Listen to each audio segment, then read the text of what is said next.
Почитувани граѓани, почитувани медиуми, СДСМ се фатени повторно во криминал. СДСМ се фатени живи или, што би рекол народот, со спуштени гаќи како се ги делат парите на граѓаните. Сега сите веќе гледаат дека акцизата и другите давачки кои што се покачени не заради друго, туку за да можат Анѓушев и Заев и останатите да имаат повеќе пари во буџетот за да си ги поделат меѓу себе и на нивните семејства и фирми. Веднаш, откако Кочо Анѓушев стапи на функција и се изгласа оваа криминална влада, ние константно секој ден предупредувавме дека тие имаат една и единствена цел, а тоа е само да ги танкираат и да ги дебелеат своите банкарски сметки.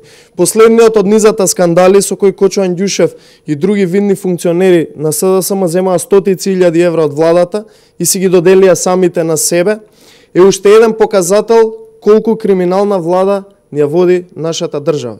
Кочо Анѓушев сам на себе си преку владата си додели 160.000 евра и со тоа го прекрши законот за судирни интереси.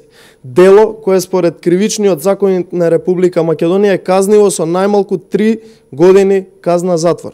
Вчера Кочо Анѓушев најдрско и најбезобразно преку медиумите им порача на граѓаните дека него никој не може да го сопре, да ги краде нивните пари и дека тоа ќе го прави и понатаму без да се крие и јавно пред очите на граѓаните и на медиумите. Го цитирам Кочо Анѓушев: "Јас во леарницата сум 16% собственик, останатото собственици се други луѓе. Како да им кажам тие да не работат затоа што нивниот партнер е вице-премиер? Нема да го сторам тоа, јас не се кријам преку други фирми, кажувам како што е и понатаму нема да се кријам."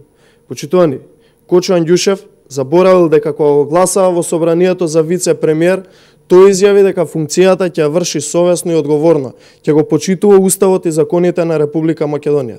Очигледно е дека за него не важат ниту уставот, ниту законите. Ако ги почитувал законите, Кочо Анѓушев ќе дадел изјава за скриен судирни интереси, бидејќи еден од собствениците на Каст Инвест и ќе се изземеле од повикот за грант за доделување на средства од Фондот за иновации.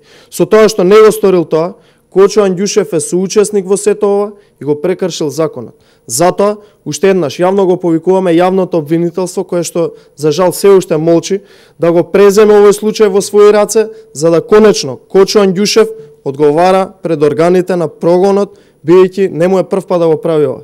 Тендери во Елем, закон за царински олеснување за литиумски батерии, уште многу други случаеви каде што Кочо Анѓушев ги испумпува парите на граѓаните.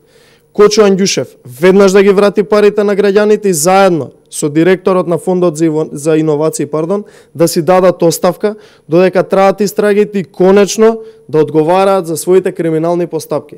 Еден ден, кога судството ќе се тргне од канџите на Социјалдемократскиот сојуз, сите инволвирани во овие случаеви ќе одговараат пред органите на прогонот, бидејќи кривичните дела никогаш не застаруваат.